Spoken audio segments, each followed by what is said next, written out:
the election was over. And I have reporting that he, in the days after the election, told one of his top advisors, Kellyanne Conway, he said, He grew up in San Antonio, both MacArthur High graduates. Now, and I can't believe I lost.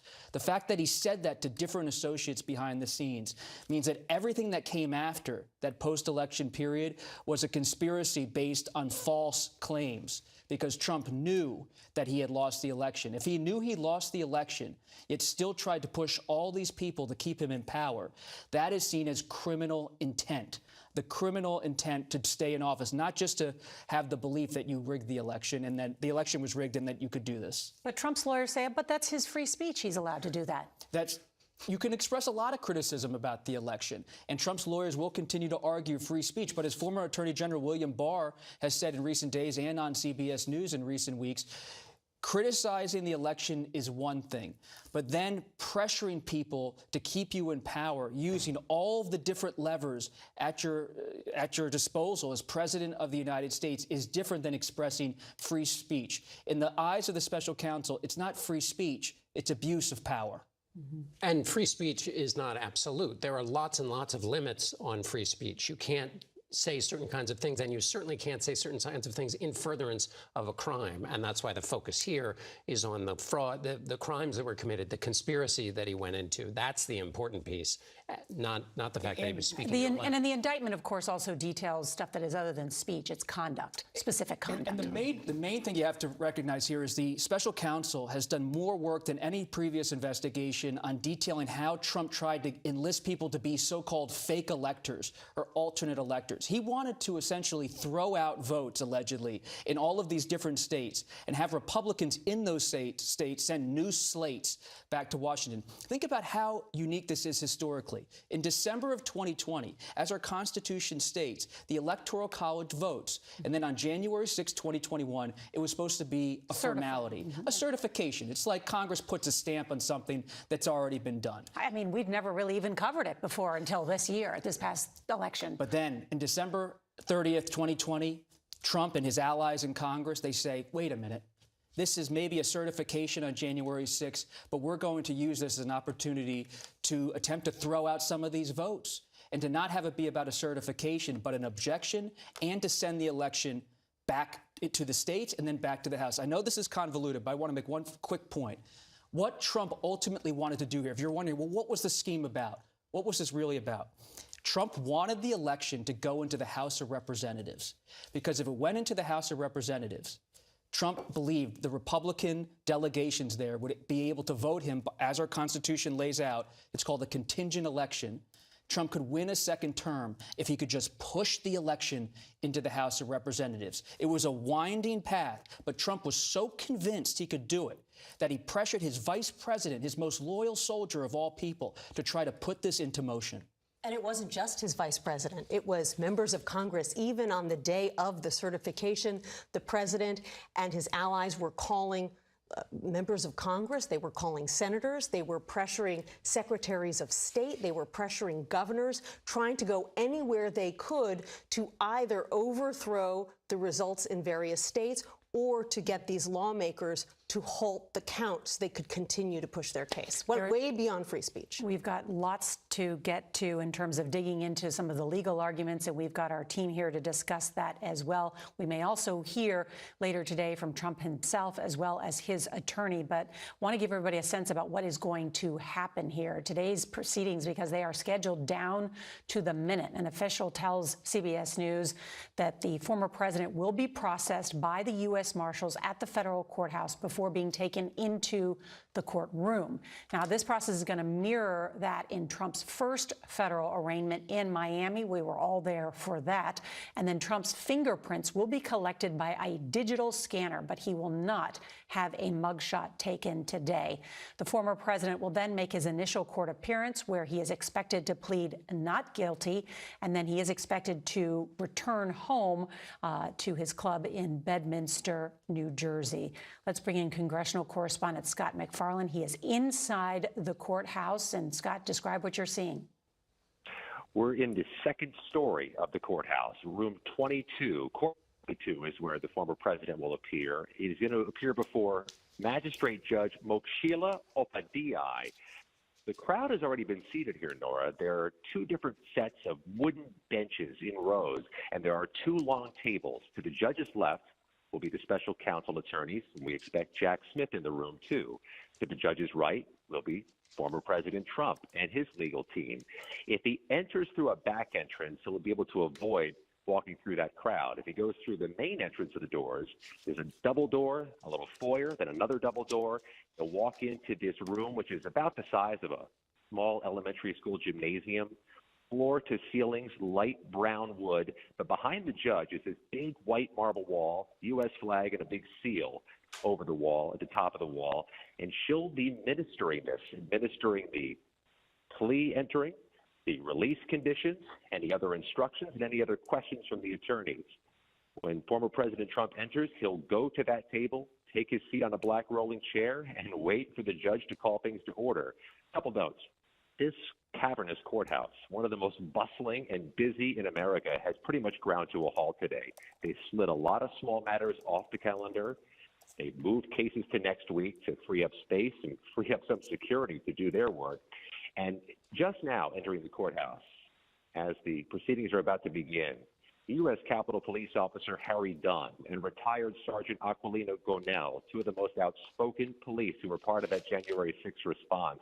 Nora, it underscores something. This case, unlike the others, happening right here in the nation's capital, just feet away from where the attack happened. All right, Scott McFarland, thank you. Also outside the courthouse, we are hearing now from Alina Habba. She is an attorney and spokeswoman for Donald J. Trump. Let's listen in. The fact that I am standing here for the third time in 5 months is not a coincidence. This is the Biden political lawfare that we have seen time and time again. It is a deflection from everything that they have done. And if you don't believe me, look at the facts. On March 17th, Hunter accidentally admits that it was his laptop from hell. The next day, DA Alvin Bragg indicts President Trump. June 8th, an FBI document is released showing that the Ukrainians paid the Biden crime family millions and millions of dollars. The next day, the Mar-a-Lago raid and the Mar-a-Lago indictment. Last week, Hunter Biden's sweetheart plea deal fell through when the judge realized it had blanket immunity. The following day, a superseding indictment against Donald Trump. July 31st, Devin Archer goes to testify in front of the House.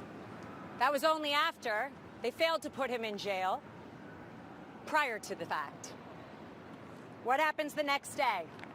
The January 6th indictment that we're here for today. This is not a coincidence. This is election interference at its finest against the leading candidate right now for president, for either party. President Trump is under siege in a way that we have never seen before. President Trump and his legal team and everyone on his team will continue to fight, not for him, but for the American people. I'll take some questions. Well, thank you. I know the president has called this a witch hunt. You just laid out several examples of that. Any other thoughts that the president has communicated to you in terms of why this is going on and then why he calls it a witch hunt? I think a witch hunt is really the way that anybody should describe this, because it's not something we've seen in our time.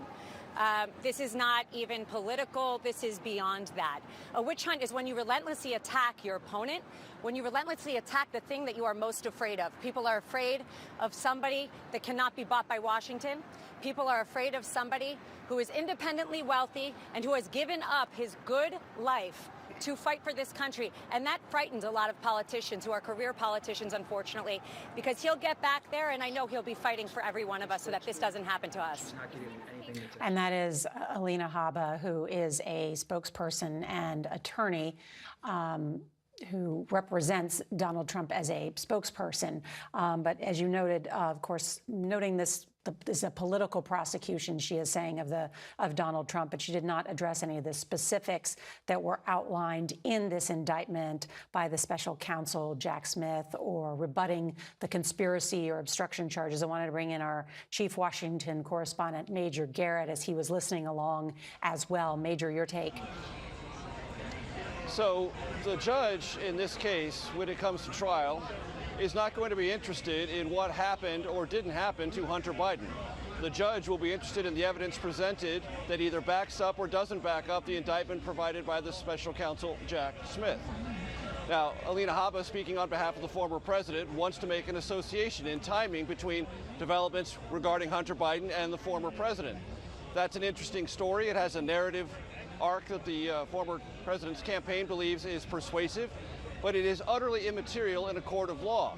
And when she talks about the weaponization of the Justice Department, at least in this case, it is worth noting, Nora, as you well know, and as Bob Costa knows from his very thorough reporting, the fact witnesses in this case all worked for former President Trump in one capacity or another, either inside the White House, inside the Trump campaign, within the legal circle that the president assumed or created after he was frustrated by the campaign lawyers that told him he had lost the election fair and square. So the fact witnesses are not part of any cabal seeking to undermine or deflate the political prospects of the former president. They were those hired by him to serve the country or serve his campaign or serve his various legal challenges. One other observation I would make: earlier today, the former president on his social media platform said he is being arrested, quote unquote, he's being processed for challenging a corrupt and stolen election. He is not being processed or arrested for challenging that election. He had every right, as every candidate does, to legally challenge an election. He lost nearly 60 of those challenges in open court, and often the most harsh denunciations of the lack of evidence and lack of standing brought before various courts were written by Trump-appointed judges. He is not being processed or arrested, and this indictment is not about lawful challenging of election. It is about, as Robert has pointed out, a concerted effort, once being told over and over again that the election was lost, that legal challenges have failed, extra legal maneuvers were undertaken to thwart the will of the people. You outlined that so well, Major Garrett. Thank you. John Dickerson. I just want to say briefly, what Alina Habba was doing just there is what I was talking about earlier. The issues at stake here happened 2.5 years ago, but we see in just this moment claiming things that are not true or talking about things that are over here and not focusing on the central point. That's what happened 2.5 years ago, and we see it happening afresh, and that's why this discussion of what happened 2.5 years ago, whether we can look at the facts as they are, is still a live one and is being presented right there before us in terms of whether we can seriously adjudicate this moment that was one of the most serious in American history. I want to drill down on one of the points that Major made, which is that much of the evidence here is from Republican officials that served alongside the former president. Not only, we believe, his chief of staff, Mark Meadows, but most importantly, the vice president, Mike Pence, because Pence or the office of the vice presidency is mentioned over 100 times in a 45-page indictment. Little did we know that Mike Pence was taking contemporaneous notes of these conversations with Donald Trump, which are detailed in this indictment, including two particular phone calls that stood out to me on Christmas Day and on New Year's Day. Robert? And Mike Pence was on vacation in late December of 2020, and Steve Bannon, Trump's longtime advisor, infamously called Trump on December 30th, 2020, and said, "Get Pence off the ski slopes and get him back to Washington because we need to use him now to make him our weapon on January 6th. For Mike Pence, what a journey. I used to cover him in the House of Representatives. He was a conservative from Indiana. He called himself Rush Limbaugh on decaf. He hosted a radio show in the industrial heartland. Now he's the key witness in a historic federal investigation of the man he was loyal to for so years. He did take contemporaneous notes, and he was talking to his trusted lawyers and advisors, Mark Short and Greg Jacob, who both cooperated with the January 6th committee as witnesses all the time. And I think about that famous moment, in January 5th, 2021, the eve of the insurrection, Pence is in the Oval with Trump one-on-one. And when he exits the Oval Office after being berated by Trump, who said, Mike, you have to do what I want you to do. Listen to the mob outside. One of Pence's closest friends, Tom Rose, sees Pence come out of the Oval Office, and he says to others in the room, Pence was as white as a ghost. It was like he was in a hospital and gotten bad news. It was the most traumatic moment of his vice presidency because Trump, in essence, was asking him, in the view of Pence's advisors, to break the law. And doesn't he use a particular word at some point to insult Mike Pence as well? He does. He uses many words, some of them expletives we shouldn't mention on CBS News. I only say that because that wasn't the only time that he had berated Mike Pence. He did it publicly on January 4th. He did it on January 6th at the rally. Well, and on Christmas Day, Mike Pence, a Christian man, called to say to the president, Merry Christmas. And the conversation, according to Pence's notes, quickly turned to the election and the pressure campaign and to throw out these electoral votes. And Pence told the special counsel, I don't think I have the authority to change the outcome. And then on New Year's Day, again, a berating by President Trump to Mike Pence about that.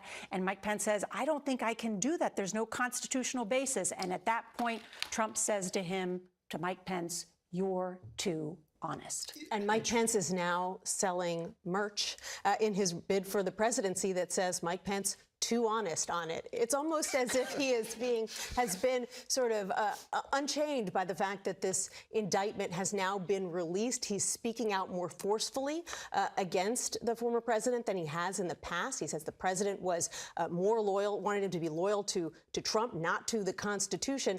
But what is he getting from Republican voters in return? Not much. According to recent polls, Nora, Mike Pence is at 3%, and the other Republican candidates who are willing to speak out routinely against President Trump, they're basically in the same boat. Will Hurd, Chris Christie, Asa Hutchinson, when you add up all of these candidates together, they've got about 6% of the Republican electorate, while the president's support, the former president's support, is only growing.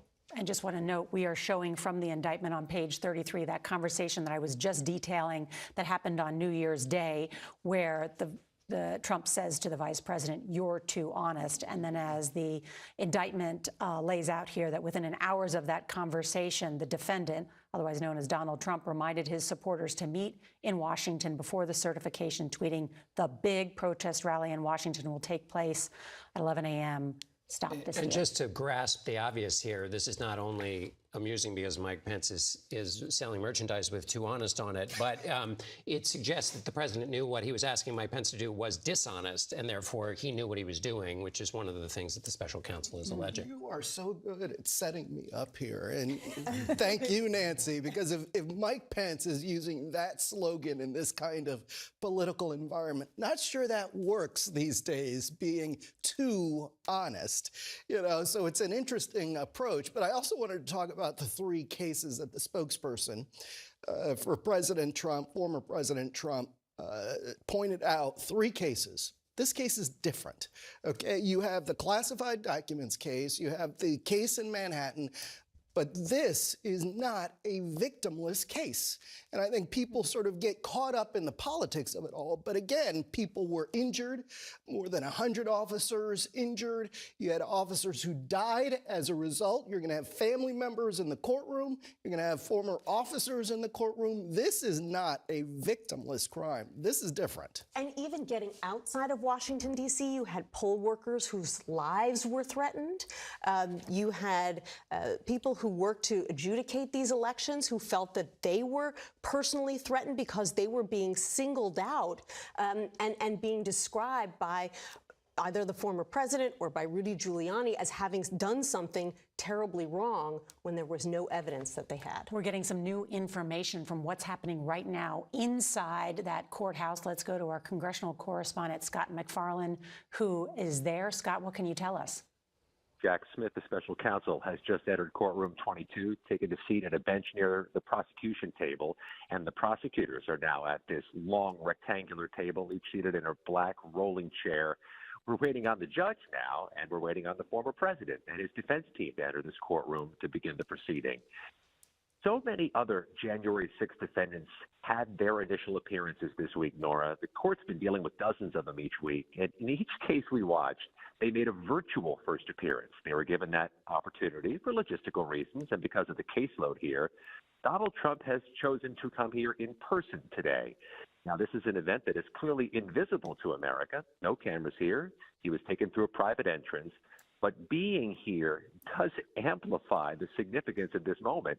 He's about to walk in the courtroom and take his seat for the third time at a defense table in front of a judge. The first two times I noticed it, seeing it face to face. He was slumped over, said little, made very few expressions, took very few notes. Let's see what he does today when he sits with his defense team in this distinctive January 6th case before a magistrate judge. And it's worth underscoring, Nora, this is the last time this magistrate judge is going to have a case. It moves next to U.S. Judge Tanya Chutkin, a 2014 appointee of then President Obama, who has been among the only judges I've seen who has exceeded the prosecutor's recommendations for sentencing in January 6 cases. She toes a uniquely hard line. And what about all of those January 6 defendants who have had a trial by jury, I should say? What has been the conviction rate? 100%, Nora. Every single January 6 defendant to go to trial by jury has been convicted at least partially. There have been only 2 acquittals of the 1,100 cases, but those were both trial by judge, and one of them was simply a misdemeanor case. The Justice Department is batting 1,000 in this unique dynamic in which Donald Trump now finds himself in a D.C. federal court where the juries have convicted everybody they faced with a tether to January 6th. One other note, there were other January 6th cases here earlier today, including a former Chicago police officer and a man named Jay Johnston, a former actor on the TV show Bob's Burgers. Wow. And what is he accused of, Scott? These are what we would characterize as lower-level cases, moderate-level cases. These are not people accused of conspiracy or sedition. These are people that were in that mob that day, allegedly. Donald Trump, facing this charge of obstruction of an official proceeding, joins 310 other Americans facing that charge for January 6th. And that conspiracy charge, conspiracy to obstruct, he joins roughly 55 others facing that charge for January 6th, according to our CBS News count. This is serious business that the Justice Department has not taken this lightly. They have prosecuted them to the max. They have searched for years for each of these individuals involved, and they are not done. And this particular judge, who has been chosen by random to oversee the Trump case, she has handed down particularly tough sentences against other January 6 defendants. In fact, in a few cases, she even handed down tougher sentences than DOJ was recommending. There were times when DOJ had recommended no jail time, and she decided to hand down a few weeks, a couple months of jail time. So she's pretty formidable. Yeah, as you noted, this investigation has gone on for 2 years now. Hundreds, thousands of pieces of evidence, a lot of video evidence, and that's why the conviction rate is really pretty good, because they have video evidence of these people, many of them attacking police officers, attacking other people, going after members of Congress. So the evidence is there in many of these cases. And this is all to hold a former president accountable. And there are 3 people who wanted to hold him accountable shortly after January 6th. One of them was Senate Minority Leader Mitch McConnell, who said, we have a criminal justice system in this country. We have civil litigation, and a former president is not immune from being held accountable. Senator Lindsey Graham, an ally of the president, when it comes to accountability, the president needs to understand that his actions were the problem. The now Speaker of the House, Kevin McCarthy, the president bears responsibility for Wednesday's attack. Just to remind everybody that the leaders of his party, and of course Mike Pence we've talked about, all said the president was accountable for the events that led up to January 6th. This indictment obviously has 2 months worth of activity, not just what happened on the day. But when we think about accountability, the leaders of the party that he is the head of were the ones who were saying that he should be held to account. So despite some of their more recent lack of statements or conversions, they at the time said that Donald Trump should face accountability. We've just been told that Donald Trump has entered the courtroom. Also in the courtroom is the special counsel, Jack Smith.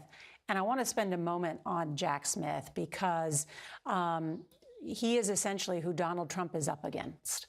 in multiple of these indictments. The two, of course, the classified documents and the January 6th one, and they are sitting across from each other inside this courtroom. Jack Smith is someone who has run over and competed in over 100 triathlons. He was reportedly at one point hit when he was on his bike by a truck, and 10 weeks later, he ran another triathlon. This is a man of a lot of grit and a lot of determination. And even what we have seen in these indictments is just a sliver of what they know and his prosecutorial team knows, right?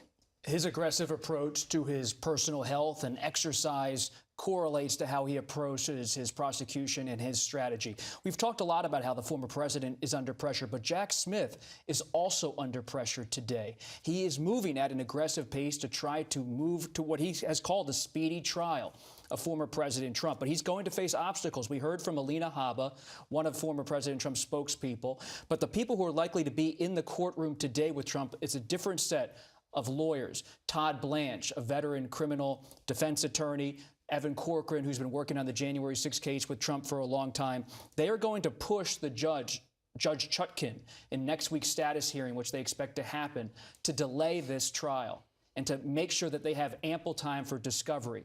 Delaying is central to what the Trump legal team is going to push for. They are going to argue, based on our reporting, that because of what's unfolding in New York, because of the classified documents case, which has thousands and thousands of documents already to sift through in discovery, that Trump cannot now move to a quick trial on January 6th, and they want to have time to talk to a lot of people in the discovery process. It will be critical, the decision made by Judge Chutkan about the timing of this trial. Will it occur before the presidential election? Because this has all the consequence for how it plays out. And as you noted, the legal strategy now is a good time to bring in our esteemed legal analysts. And just before we do that, I do want to note we're getting some new information and reporting about Donald Trump. He has entered this courtroom. He is wearing a red tie today. He walked slowly over to the prosecution table. He sat down. We are told he is now seated between John Lauro to his left and Todd Blanche to his right. And he is speaking back and forth with his attorneys, looking around the room, even at the gallery at times, with his hands clasped. We will continue to update as we have reporters inside the courtroom, but to dig down into what Trump's legal strategy is and more on this indictment, let's bring in CBS News legal analyst Ricky Kleeman, and Scott Frederickson, a former federal prosecutor. Ricky, let me start with you. What about that legal strategy of delay, delay, delay? Could they have success with that? Absolutely. Every defendant wants to delay. A delay means that a defendant is free for a longer period of time. This is an age-old strategy. But with Donald Trump, he has legitimate reasons to ask for delay because he is at the moment facing 2 other indictments with a possible indictment yet in Georgia. He's also running for public office. So yes, he may have success, whether it is in Washington, D.C. or any of the other jurisdictions, Nora. And Scott Frederickson, let me ask you about that. They have also talked about, John Lauro on CBS said they'd like to move it to West Virginia. Do you think they'll have any success in doing that? You know, that's going to go over like a lead balloon. That is, there's no basis whatsoever in the law for moving a case, changing venue. This is a typical challenge you find in high-profile cases, and those kinds of challenges always lose. The law is very clear. The way the court deals with the concerns that the defense has about getting a fair trial is to ensure that the judge and both sides pick a fair jury, to pick juries who will set aside what they know and what they don't know or what they think, and commit to being objective triers of facts. But it's almost laughable to suggest that this is going to go to West Virginia. It's not going to go anywhere. There's no basis in fact for that challenge. And Scott, your best guess about when this trial could begin? Well, I think that's the big issue. And I think that's the big issue facing Jack Smith right now. He's got a formidable case. You know, if I have to pick sides, I'd pick issues any day. And frankly, I think what he's hearing about advice of counsel and true belief, that's music to his ears. Those defenses fall flat on the face once you get in front of a jury. His challenge is to get this case to a jury before the election, if at all possible. And I think one of the things he's going to pitch is that this, of all the cases, goes to the core of what he is investigating. The charges are of constitutional and historical significance. I think he'll ask the judge to move this case ahead to the top of her docket and ahead of the Mar-a-Lago documents case. All right, Scott, thank you. Want to bring in Tim Parlatore because he served as a Trump attorney for a brief period, but left due to differences with Trump advisor Boris Epstein. Mr. Parlatore joins us now. And Tim, thank you for joining us. First, want to start with you. I'm sure you have read through this indictment. What do you think is the gravest threat to Donald Trump included here? You know, reading through this indictment, it actually was kind of surprising to me how little work Jack Smith had really done on this case to properly put together the required elements. This case, you know, most of the facts are undisputed because they happened out in public. The one key fact that they have to get over is knowledge. Did he know at the time that the claims of fraud were false? Did he know at the time that he'd actually lost the election? And reading the indictment, there really wasn't anything in there to indicate that Jack Smith had done his homework on that. Everything in there it said, you know, he was told by some people there was fraud. He was told by other people that there wasn't.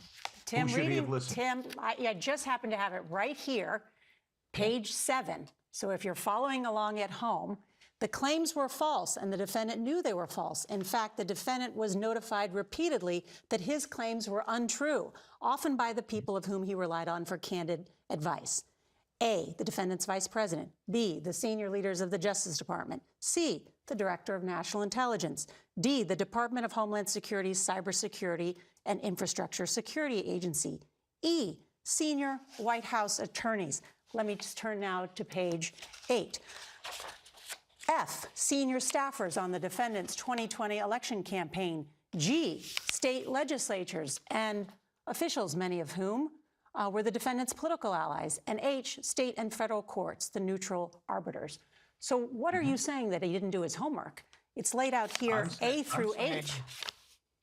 I'm saying that is something that looks great on paper, looks great in an indictment, and falls totally flat once you put it into a courtroom, because you have to have every single one of those people come in and testify about that. And they have to all be cross-examined. And so you go right down that list, every single one of them. Bill Barr is going to have to come in there and testify that, yes, he told President Trump that there was no evidence of fraud, but then he's going to be cross-examined. How many agents did you have go out and investigate? How many man hours were expended on that? How many witnesses did you interview? Did you send anybody to look at the machines? What did you do to actually verify any of these claims? Did you even sit with Mr. Giuliani to see what he was telling the president that you needed to go and verify? And the answer to those questions, when it comes to Barr, is going to be no to every single one of them. And so if you can't show that the people that are telling him there's no fraud had actually done an investigation, had actually done the work, and could back it up by anything other than, no, we're not going to investigate because we don't think that there's fraud, then when it comes to a jury who has to find beyond a reasonable doubt that he knew, that's going to totally die. Again, it looks great in an indictment, but it dies in front of a jury. The former Attorney General Bill Barr has said publicly on television, so I'm sure he would say it in a courtroom, that he did look into the claims and found no proof of election fraud. And if he's subjected to actual questioning by an attorney during cross-examination, that's going to actually dig beneath the surface, not just accept those statements at face value, dig in to find out the details, I think that you're all going to be very surprised at what Mr. Barr has to say. Tim Parlatore, thank you for joining us. Want to bring in Ricky Kleeman. And Ricky, is there a counter argument that you'd like to make? Yes, there is a counter argument. First of all, I think that the indictment is a narrowly drawn, very pointed look at each of the crimes to satisfy each element of each offense charged. There is no doubt in my mind that Jack Smith has already written his closing argument when this indictment was drafted, because you have to look at the result when you look at the beginning. And Jack Smith has taken into consideration each witness that he is going to call, understanding that his burden is proof beyond a reasonable doubt, and understanding that they will be cross-examined. I have no doubt that Jack Smith can prove his case. Whether or not he can prove it to the satisfaction of a jury beyond a reasonable doubt is not for me to say, it's for a jury to say. But with all due respect to Tim, I do not think this is an indictment that is so bare that he cannot prove it.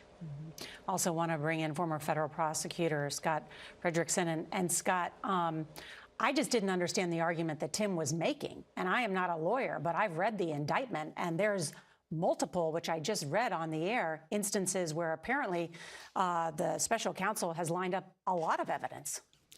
Yeah, I'm mystified, and frankly, the kind of cross-examination that was suggested by Tim, with all due respect, is kind of fundamental 101 for prosecutors and defense counsel. That's walking into a trap, and Bill Barr will hit it out of the park and tell them about how they did have agents out in the field, and they did investigate, and they looked at video. They'll have evidence from each one that you listed there. There's not going to be any problem having them show up and testify at trial, and there'll be evidence of a respected private company that the president hired to look into the fraud, and they found nothing. That, I think, will be part of the overwhelming evidence you see, and by providing that evidence, that destroys the advice of counsel defense as well.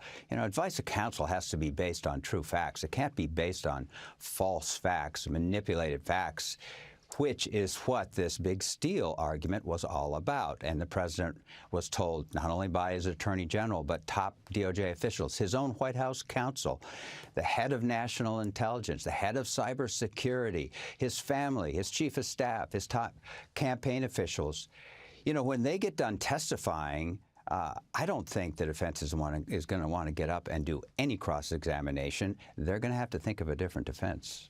And just to build on what Scott Frederickson said, for Mr. Parlatore to suggest that it was the responsibility of the Attorney General to be the overseer of all claims of election fraud, Scott mentioned Chris Krebs, who was running the Cybersecurity and Infrastructure Security Agency for the Trump administration, a Trump appointee. And 9 days after the election in 2020, Krebs issued a statement along with his agency saying, quote, "There is no evidence that any voting system deleted or lost votes, changed votes, or was in any way compromised." And this came as people who were named as likely co-conspirators, not named, but suggested as co-conspirators in this indictment, like Sidney Powell, were saying that there was foreign influence in this election. Trump's own appointees and officials, separate from anything the Justice Department was doing, said this election was as secure as any in history. There's a mountain of evidence that the election was not stolen, and people who were Republicans that said it and investigated it, including multiple court cases. This is, at this point,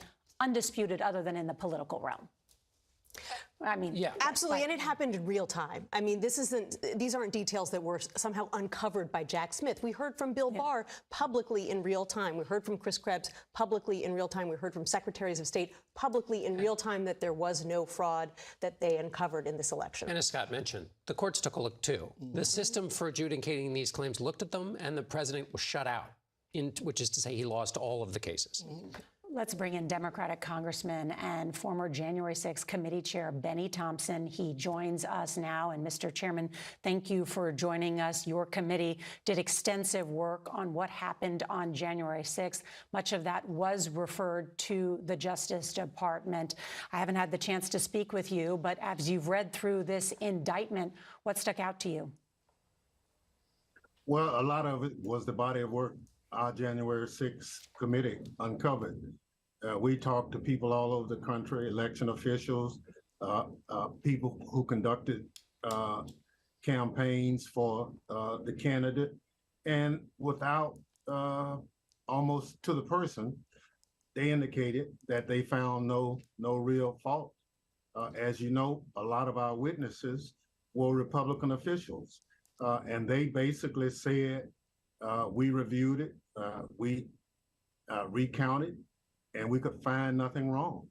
The testimony from the Secretary of State of Georgia says the same thing. And so we put on a body of witnesses that we think presented the fact that former President Trump knew he had lost the election, but he also knew through his other people that there was nothing there that said the election was stolen.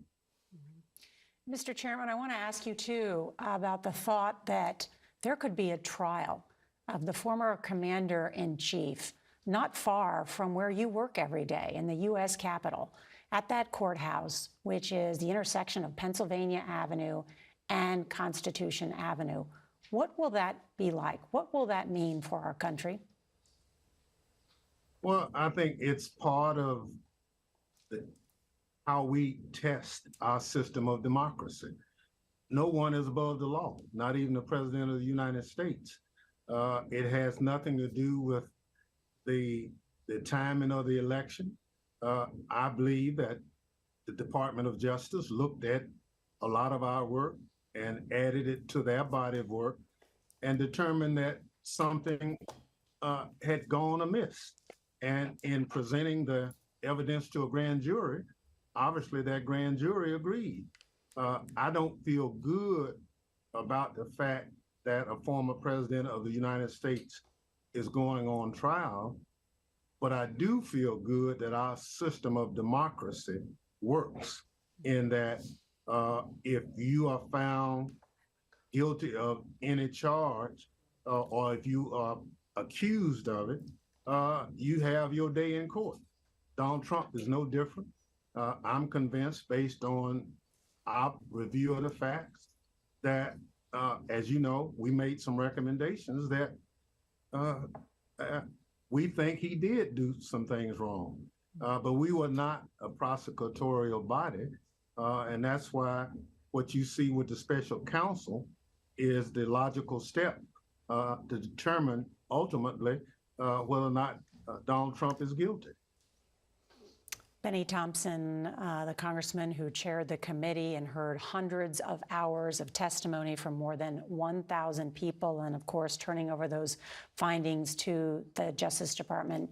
Chairman Thompson, thank you so much for joining us. Thank you. Nancy Cordes, you covered Capitol Hill. Now you're the chief White House correspondent.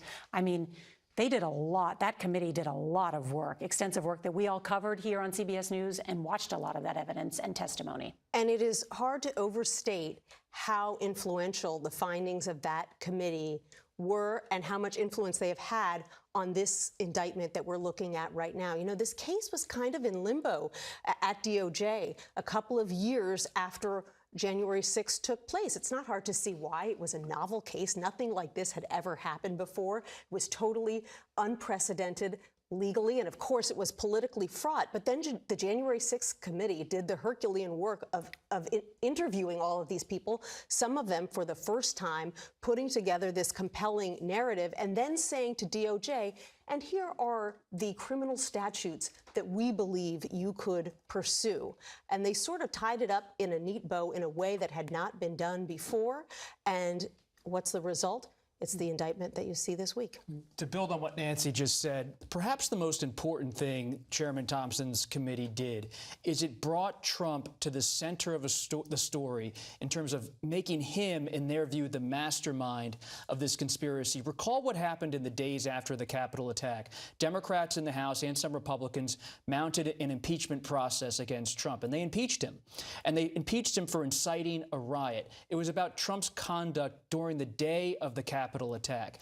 What was the first subpoena issued by the January 6th committee? It came in September of 2021, and it was about phone calls Trump was making to Giuliani and others from the White House on January 5th. What the committee uncovered through its reporting, through its interviews, is that Trump was driving this, not reacting to a rally. Trump was pushing this into motion. And we saw that with the tweets, of course, that are outlined not only in the indictment that we're familiar with as well, the continued invitation to his supporters to come to Washington to not only stop the steal, but in his words, to essentially rally against the It's going to be wild. It's going to be is wild. what he Thank you said. very much. It's going to be wild. Yes. Two other things from the January 6th committee. We've talked about it before, but it bears repeating, which is so much of the testimony came from people who were in the room and as close to the president as possible. And the January 6th committee put all that out there so that this wasn't just hearsay. This is people who were fact witnesses in the moment. It also cracked open some things. Remember, there was that fight over John Eastman's emails. And in that course of that, the U.S. District Judge David Carter looked at those emails and found that in one filing in Georgia on December 4th, that John Eastman said wait a minute, we can't say that this many votes were for dead people. It turns out that's not true.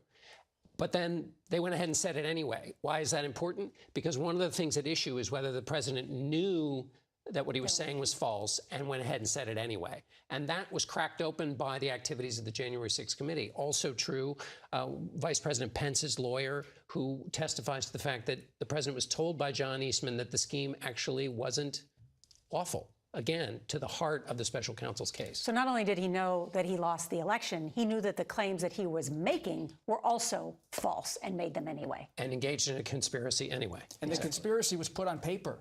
It was John Eastman wrote a 2-page memo. And I remember when Bob Woodward and I found this memo, authored by John Eastman, it almost seemed unreal that this was put into paper, memorialized for history. The final point, the main thing here, Eastman writes to Republicans in Congress and Trump, is that Pence should do all of this without asking for permission. I want to bring in Major Garrett, who is outside the courthouse, who has followed this also closely as well. Major? A couple of things, Nora, on the atmospheric. Still very calm, still very quiet.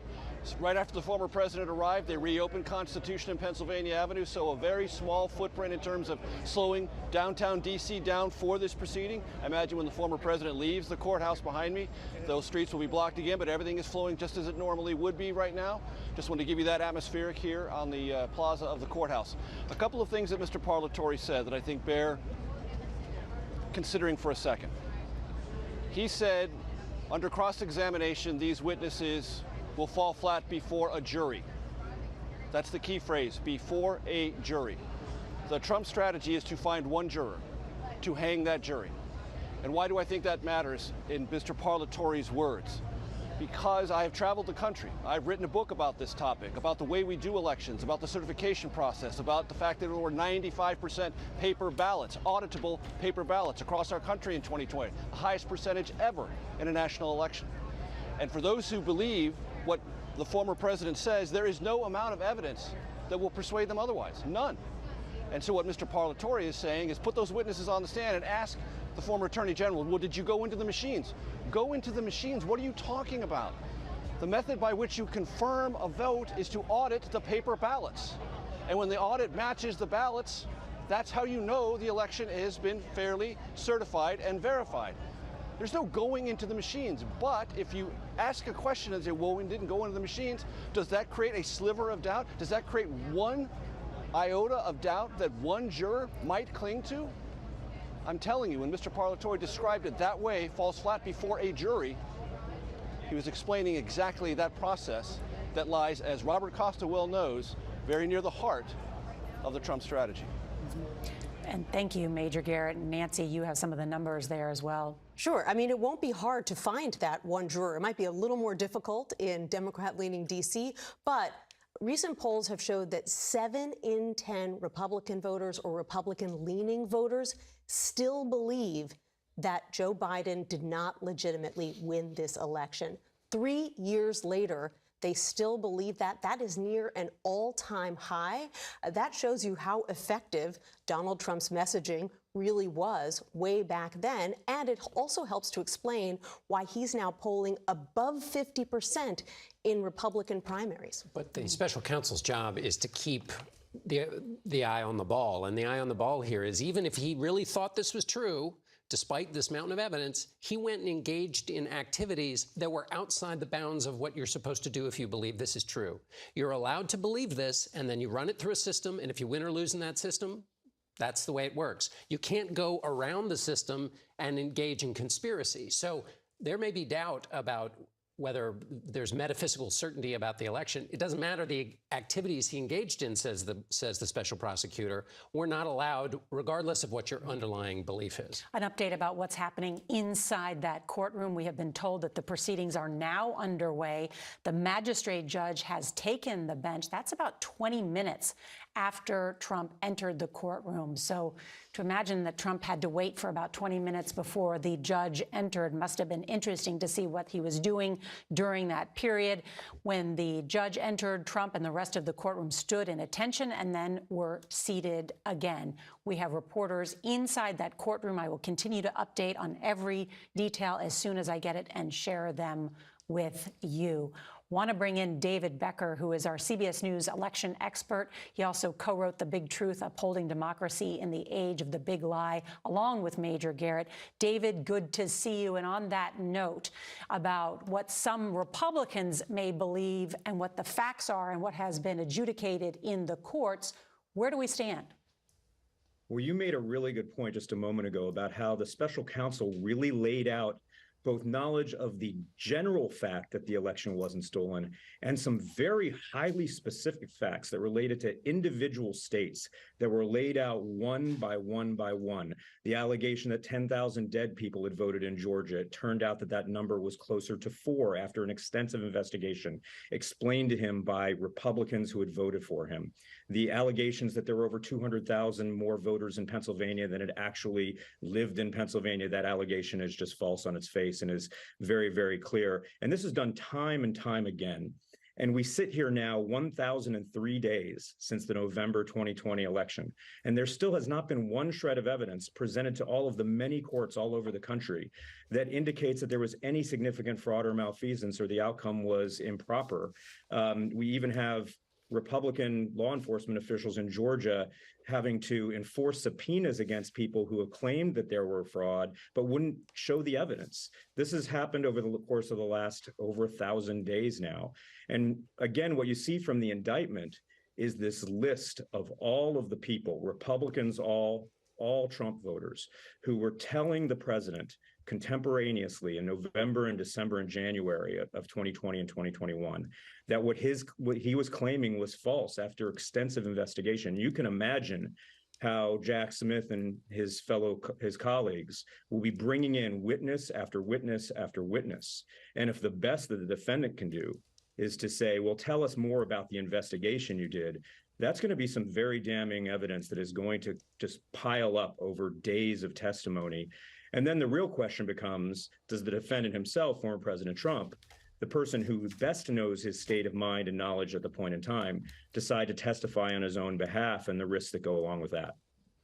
Someone asked me this question today. Is there any chance that a trial, when it happens, would be televised or you could hear audio of it live in a federal courtroom? It's extremely rare. I mean, there's going to be efforts to do that in this case for sure. There are very good arguments that that the general public has a great interest in this proceeding. It may even be that both sides agree that they want it televised. That's going to be something we're going to see played out over time. But the pressures to televise this in real time, or at least release audio, are going to be pretty strong. And, you know, to be quite honest, there might be some serious benefits to the country as a whole to hear this testimony being presented. And David, do you imagine that this trial could happen this year, early next year? Probably closer to early next year. I mean, this is a trial where the facts are largely already known. I think the special counsel was very disciplined in how he laid out the indictment here so that it could move expeditiously to trial at some fairly early date. There's still going to need to be some time for the defense to prepare a defense, and the judge is, of course, going to allow that. That's going to take several months.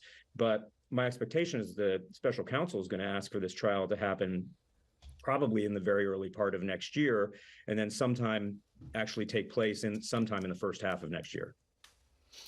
David Becker, thank you. A quick update from inside the courtroom. Trump has been sworn in. He stood up, raised his hand.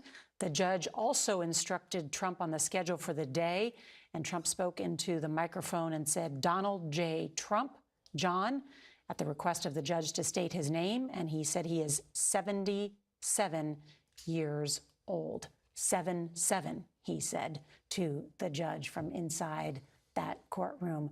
Want to bring in Jeff Pegues. And Jeff, you've heard the argument from Trump's attorneys. Why did it take the Justice Department so long to bring this case? And they are arguing for equal time, in other words, to delay the trial so that they would have equal time. Listen, I wish every defendant in this country could have equal time to prosecutors in bringing a case, especially when an alleged crime has been committed. It just does not happen that way. And by the way, the FBI, DOJ, they were working on these cases even as the January 6th committee organized. And so while they did get maybe a head start with the help of the January 6th committee, they still had to go back and double check into some other facts. There's still a lot of work in this case because of the sheer volume of evidence. And then on top of that, you have 1,000 prosecutions, arrests, right? You have all these cases, and all these cases in a way mirror this case. Why did those people show up? Because President Trump told them to show up. And this is what they told the jury. This is what they told their defense attorneys. These are some of the arguments that they were making. And so during that time, the FBI is gathering evidence from some of these people who are already on trial and building a case, just as any corruption case progresses with the mob, with any type of big figure who has a lot of money. You take time with these cases. You cannot, and especially against a former president of the United States, you can't just go to court with some flimsy allegation. And that's why you have this 45-page document. But as I told you before, and what we've seen with these other cases, there's always going to be something else that the special counsel will put out in court documents. He won't say it. They don't make a lot of statements, but they'll put it in here. And so this is just the beginning. And when you hear Trump representatives, and I get their strategy, but their strategy right now is a political strategy. That is not going to work in a courtroom. Meaning the Trump. Oh, yeah, that is not going to work. And it's a good point, because we already saw an additional count in the classified documents case where they put forward the additional count on the Iran documents. So to your point, this is just the beginning of what they had. Quickly, an update from inside the courtroom, just so everybody knows. The magistrate judge has read the 4 charges to Trump and the penalties, including the 20-year maximum sentence for the charge of conspiracy to obstruct an official proceeding and an obstruction of an official proceeding. Trump remains looking at the judge as she slowly reads the charges and the max penalties. Trump has been read his rights, the right to remain silent, etc. Do you understand this, sir? Trump, yes. Right to an attorney, an appointment if you cannot afford. Do you understand that, sir? Trump, yes, I do. The judge has then ordered the prosecutors to produce all exculpatory evidence to the defendant. That's the latest update from inside the courtroom. And he has pleaded not guilty, I am told. Getting this in real time for you, everybody. Real time of exactly what is happening inside. Trump said not guilty out loud in the court. And that's the very latest information, as we have Scott McFarland inside delivering this information to us in real time. Want to bring in Ricky Kleeman and Scott Frederickson again. And Ricky, on those legal matters that we have been talking about, does it matter how long the special counsel has taken when the Trump lawyers say it took too long, or why they're bringing it now? What are they trying to suggest? It doesn't matter. Well, it doesn't matter in a court of law because it's not a legal defense. It may matter in the court of public opinion because the political message from the defendant's side is that this is a weaponization of the Justice Department in order to thwart his candidacy. But that has nothing to do with the courthouse. And I agree with Jeff Pegues 100%. If you start with a complex conspiracy case, you start at the bottom and you work your way up. And that's exactly what I assume happened here. I wanted to add one other point, which I think is important. Although I do think it's in the public interest to have this trial televised, I sat on the Federal Rules Committee that was the advisory committee to the United States Supreme Court about federal rules of criminal procedure, and fight as mightily as I did for the idea of criminal cases being televised. I was shot down. I do not believe that there is any way that a federal court will allow this to be televised, even if both sides want it. Last quick point, Nora. Of course, Donald Trump appeared today in person. He wants to show that he is unafraid, that he is someone who does believe that this is, to use his terms, a political persecution. So he was not going to sit at home and be on Zoom and enter a plea of not guilty. He wanted to stand tall so that we could talk about it and so that ultimately, today, he can fundraise off of this appearance. Ricky Kleeman, thank you. At this hour, Donald Trump pleads not guilty to federal conspiracy charges against him in this January 6th indictment that we just learned about this week. Our Justice Department producer, Robert Legary, has been delivering us these details, and our correspondent, Scott McFarland, is inside there as well. He's going to join us in just a moment with the very latest. Want to bring in the meantime, though, Scott Frederickson. And Scott, on that note, what do you think happens next? Tell us legally what happens next week, and then when this may begin, when the trial may begin. The first thing we look for will be an order from Judge Chutkan setting a status hearing. Based on her reputation, you can expect that to happen fairly quickly. She's going to take this case and schedule it and work through things in a no-nonsense manner. She's a judge who is in complete control of the courtroom. She's very experienced. She knows what she's doing. So she'll move that along. And so we'll hear about a trial date very early, probably at that status hearing. And that's going to be the first fight we hear about. And so that'll be the first ruling we'll look to, is when Judge Chutkan schedules this trial. As I said, I think I'm probably a minority on this, but I think there's a good chance she tries to move this into early next year to try and make this case the first case that comes up for trial, if at all possible, just because of the seriousness of the charges. And Scott, what's that going to look like? A trial of the former president of the United States right here in Washington, D.C. How long will it take? I mean, I'm just trying to imagine what this is going to be like. Yes, it's almost something out of a novel. But, you know, our courts, especially in Washington, are built for this. We have an experienced judge. That's first and foremost. And, you know, this case, in some ways, is a lot less complicated than the Mar-a-Lago case. There are no classified documents. It doesn't require defense counsel getting a security clearance. Most of the evidence, I suspect, has already been out in the public thanks to the January 6th congressional investigation. Indeed, the complaint that, you know, why did it take so long? It's an irony that the Attorney General Garland, when he was confirmed, he did not want to investigate the president just because he thought it was the appearances would look bad, and so he deferred to the January 6th investigation by the U.S. Attorney's Office in D.C. But in the end, I don't think this becomes that complicated a case. We have high-profile witnesses. Obviously, President Trump will be at the defense counsel table. But I think this case is capable of being tried in a relatively reasonable time. By that, I mean we're probably talking at least a month. The real point is when can Judge Chutkan get this to a trial? Scott Frederickson, thank you. Want to bring in Scott McFarlane, who has been watching those court proceedings and can walk us through it. He's made his way outside the courthouse now. Scott, tell us what it was like inside. What was Donald Trump's demeanor?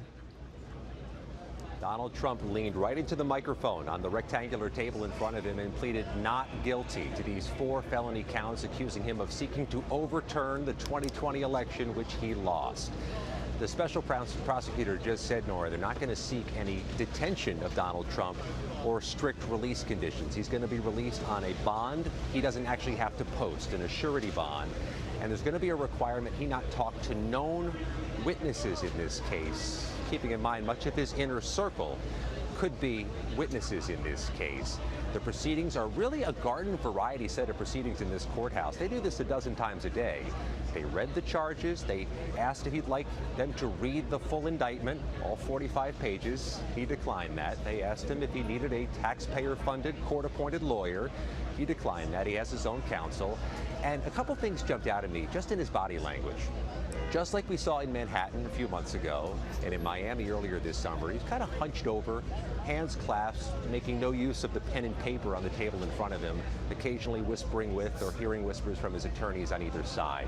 But this time, Nora, unlike the last 2 times, he really was looking around the room, actively gazing at the spectators, keeping in mind among the spectators are some of the police officers who responded here on January 6th. The special counsel himself, Jack Smith's in the front row of the audience, and 5 sets of rows of spectators in the room, and Trump was looking to see who was there. He had 2 attorneys, one on either side, and he was facing what would be the jury box. And in essence, in between him and the jury box were the 3 prosecutors. His left shoulder was pointed toward the judge, the way this room is configured, so he turned his body, pivoted toward the judge, again still hunched over, again with his hands clasped, spoke in a moderate tone, not terribly forceful, not terribly loud. He said he's not guilty, and one distinctive thing, when the judge asked him his name, he said, quote, Donald J. Trump. John, referencing the J, and then when she asked his age, he said 77, not 77, he said 77. This is going to wrap, and he's going to exit the same way he came in, through one of those secured underground garage entrances, still not accessible to photos. And when this all began, Nora, the judge kindly reminded everybody in the courtroom and the courthouse, no phones, no photos, no taking any video today. Scott McFarlane, you always do such an excellent job recapping what happened inside that courtroom. Thank you very much. So now we have the former president of the United States pleading not guilty to these 4 counts against him. We're going to have this hearing next week where a trial date could be set, and it could be as soon as, well, it could be as soon as the end of this year or early next year, and will set us up for really an extraordinary moment. Sometimes the details can tell you a lot. Scott's excellent reporting and casting Trump as someone who's a bit relaxed almost in that courtroom based on that reporting, saying his age is 77. It reminds me of my conversations with Trump over the years where he would talk about being familiar with the court system for 5 decades now, going back to his time in New York when a character like Roy Cohn, very controversial lawyer, was his top advisor, helping him navigate the thicket of legal and political and real estate worlds inside of New York City, crossing over from Queens into Manhattan. And this is someone who oftentimes has this attitude when he faces crisis. I interviewed Trump the day after Access Hollywood, and I said, everyone else around you is panicking, telling you should maybe think about quitting the race. And he said to me, I'll never forget, he said, don't you know what I've been through? I've seen everything. This is nothing. You don't understand me. You don't understand life. I've seen it all. And well, he's seen it all today. But he hasn't, this is nowhere near an Access Hollywood tape. I mean, this is different. This is quite different. This is different, yeah. But what you're putting your finger on is that this has become routine for him. And usually when something comes routine, it's because we've seen it a lot. But the fact that this is routine is what's extraordinary, is that it's routine because it's been 3 times that he's been arraigned now. And that's, to be comfortable, to have it happen to you so many times that you start to get comfortable with it is, we're not just in new territory, we are acres deep into new territory. Mm-hmm. I want to bring in Mark Short, who is the senior advisor to Mike Pence in just a second, because we are in the midst of a presidential election, and Donald Trump is leading the polls by a wide margin. The former vice president's name, or the office of the vice presidency, is mentioned some 100 times in this indictment. And yesterday we heard from the former vice president, and he gave one of his strongest criticisms yet of Mr. Trump during a campaign stop in Indianapolis. Let's listen. I want the American people to know that I had no right to overturn the election. And then on that day, President Trump asked me to put him over the Constitution. But I chose the Constitution, and I always will. Sadly, the president was surrounded by a group of crackpot lawyers that kept telling him what his itching ears wanted to hear. And while I made my case to him of what I understood my oath to the Constitution to require, the president ultimately continued to demand that I choose him over the Constitution. Our country is more important than any one man. Our Constitution is more important than any one man's career.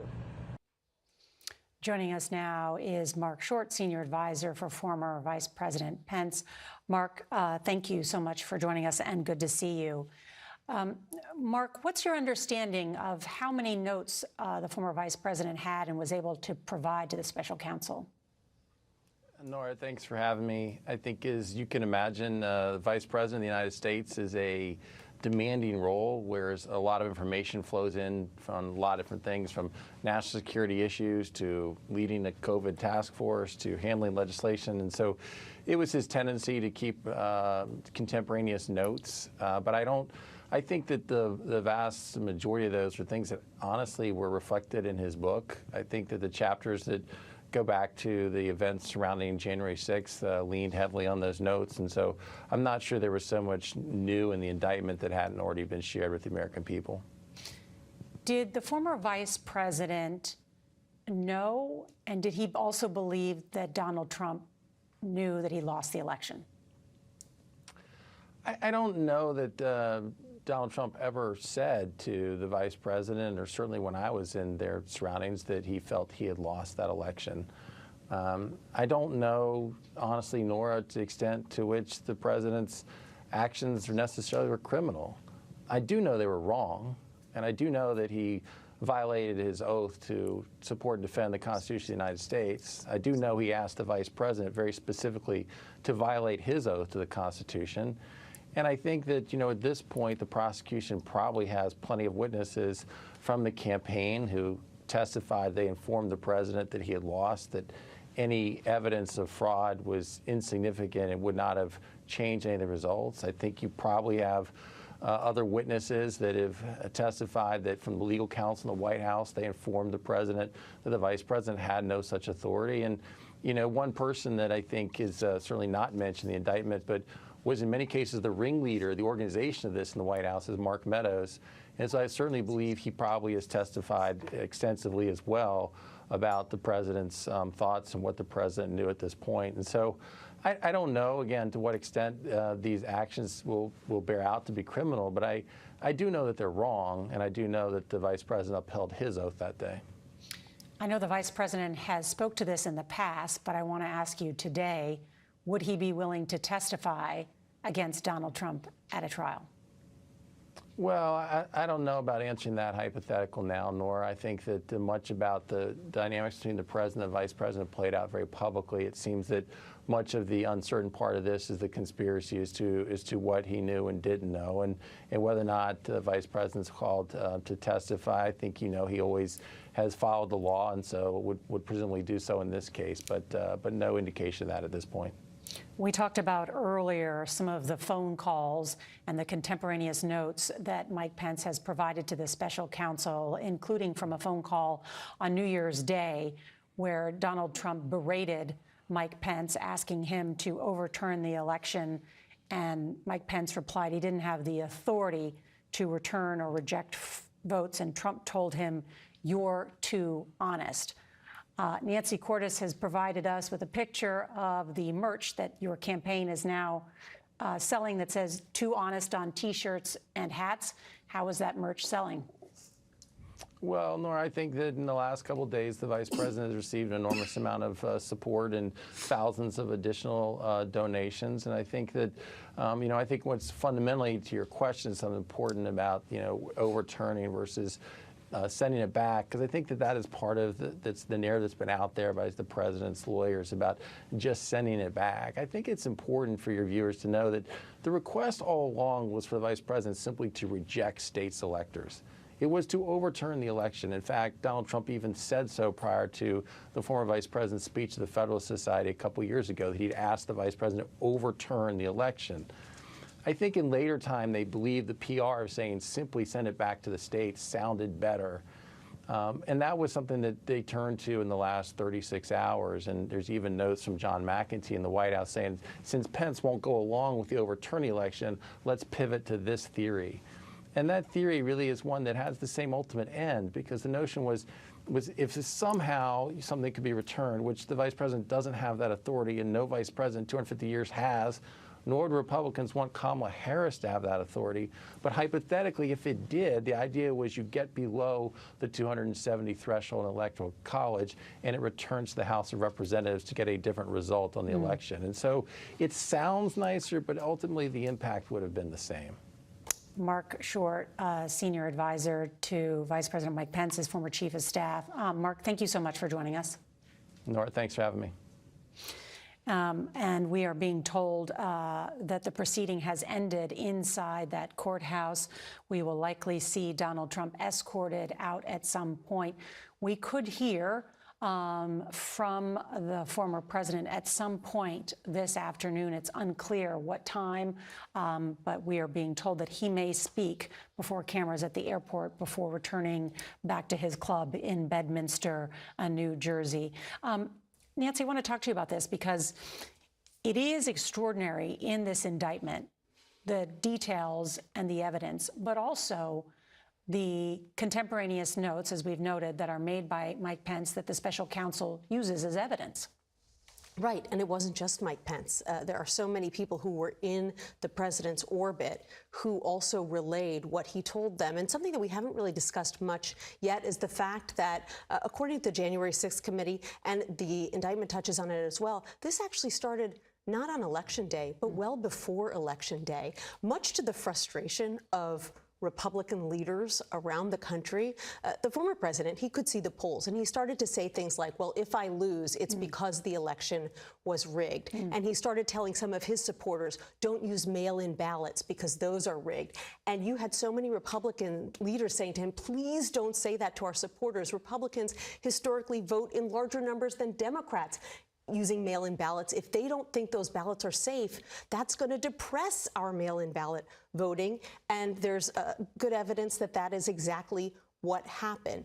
But the case that that this indictment makes, and certainly the case that the January 6th committee made, was that he started laying the groundwork to make this argument months before the first vote was even cast. And just to remind everyone that Donald Trump lost by a fairly wide margin to Joe Biden. It was 74 electoral votes, and he lost the popular vote by 7 million votes. And Mark Short, who just spoke with CBS News, is a crucial figure in this story. Mark Short was present when the Trump campaign, the night before the insurrection, issued a public statement saying Mike Pence agrees with everything Donald Trump is saying about this election. And based on our reporting, and we believe the special counsel has the same information, Short erupted. How can the president of the United States speak for the vice president and lie about him publicly?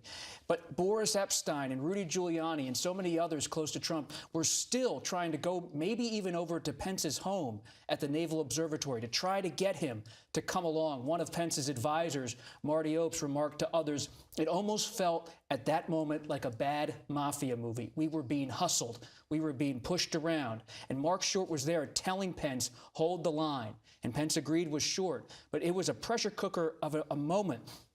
And think about this story on January 4th, 2021.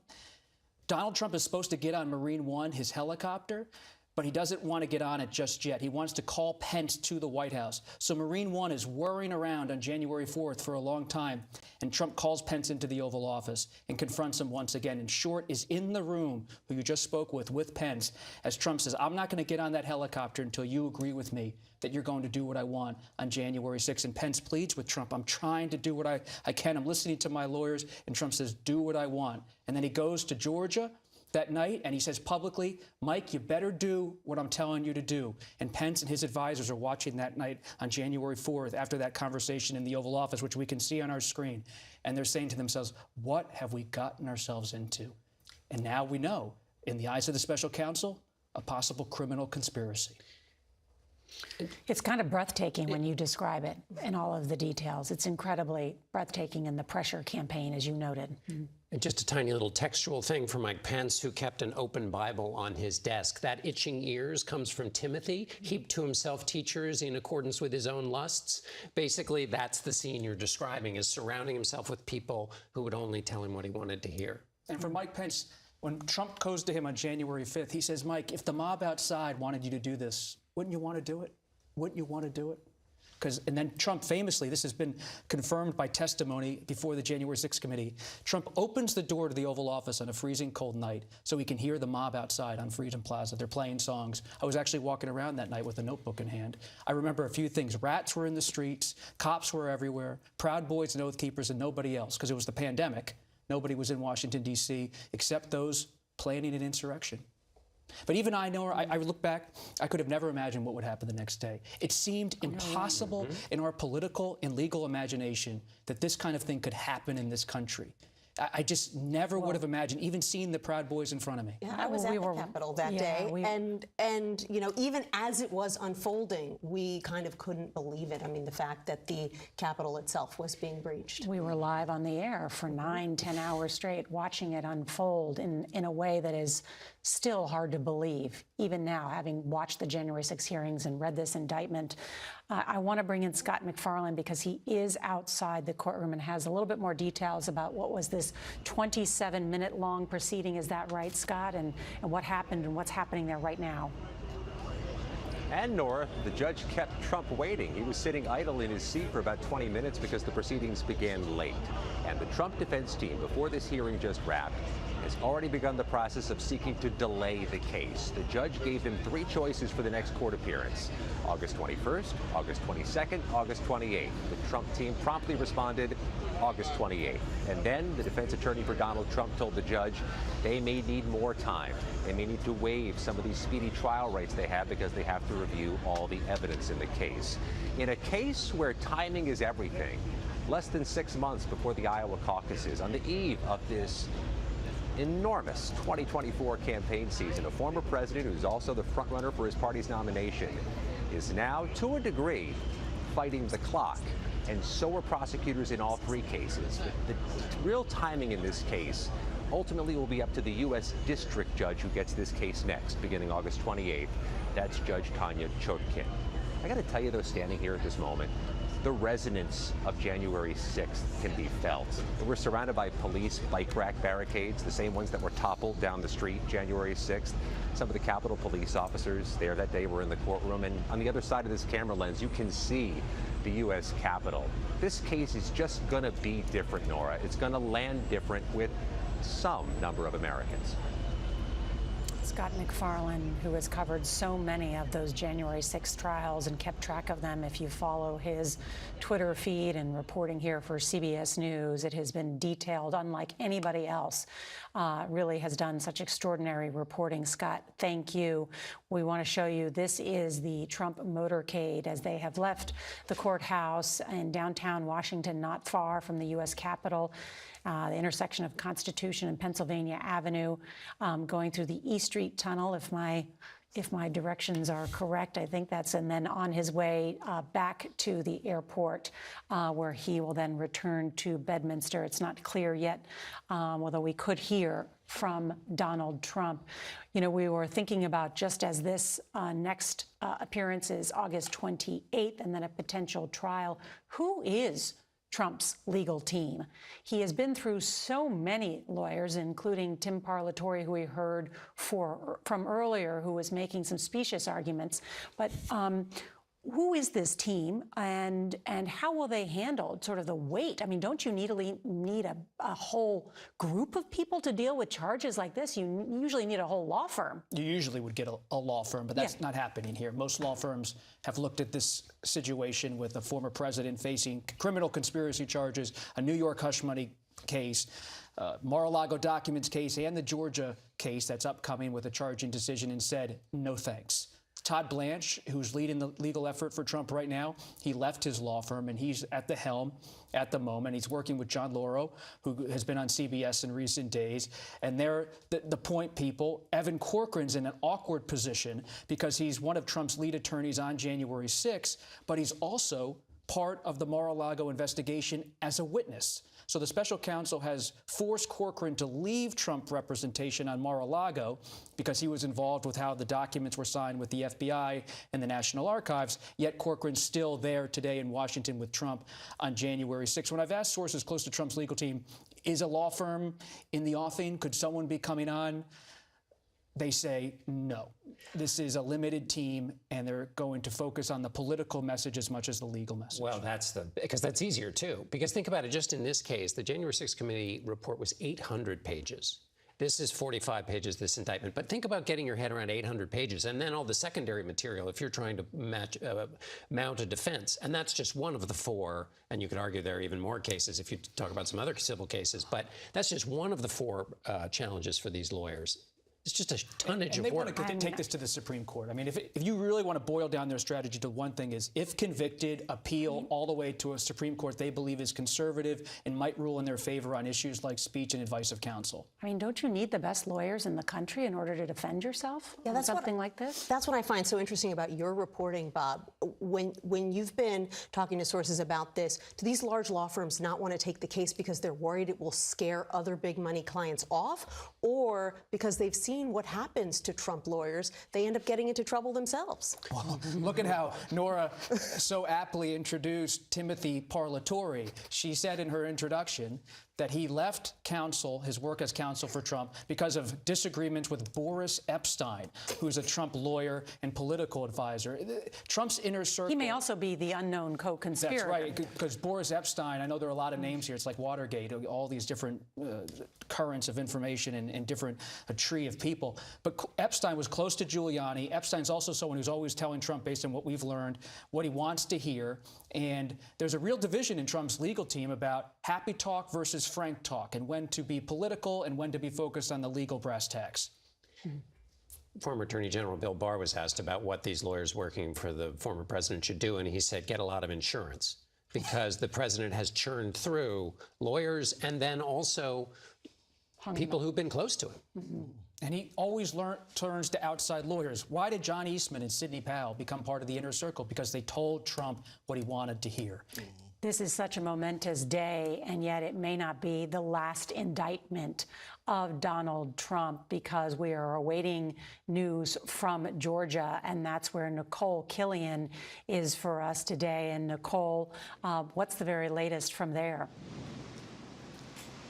Well, we are nearing the end of a 2.5-year investigation, and we know this not because of the dark clouds that may be hanging over the courthouse, but more specifically because earlier this afternoon we got some guidance from the Fulton County Sheriff's Office announcing road closures around the courthouse beginning Monday for the next 2 weeks. And that is the tentative window that we expect Fulton County District Attorney Fani Willis to present evidence to a grand jury and ultimately to announce a charging decision in her investigation into election interference during the 2020 election. So some overlap to a certain extent with this federal case in terms of some of the facts. Of course, at the centerpiece of this investigation is that infamous call that the former president made to Secretary of State Brad Raffensperger, saying, find me the 11,780 votes. In fact, we heard from the Secretary of State earlier this week here in Georgia after this this indictment was announced in Washington,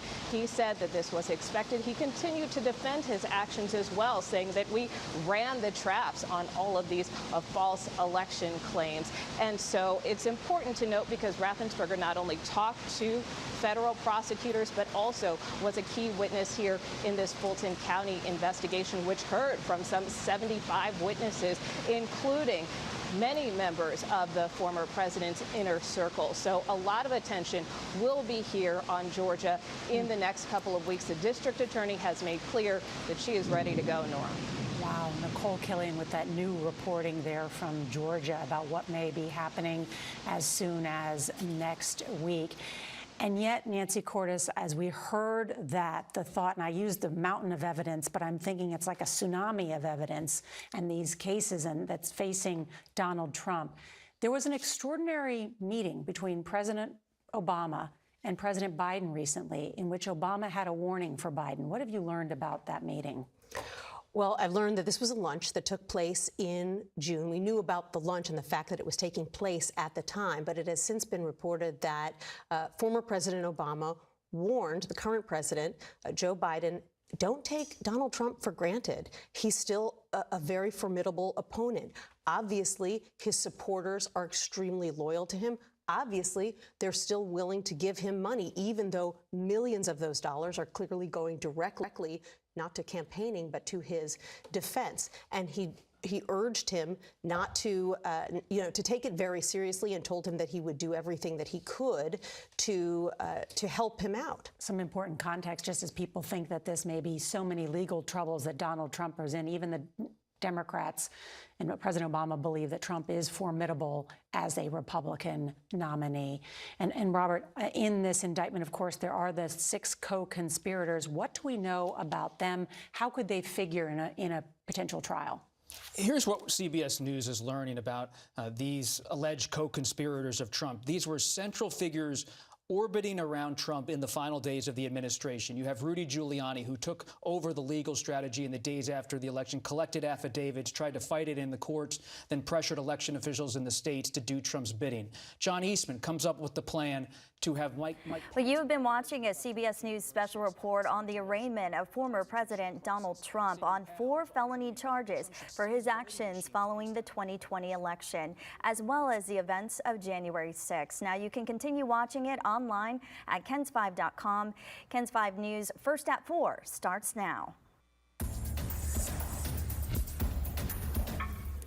A man carrying a rifle triggers a lockdown in Medina County. We have an update from police.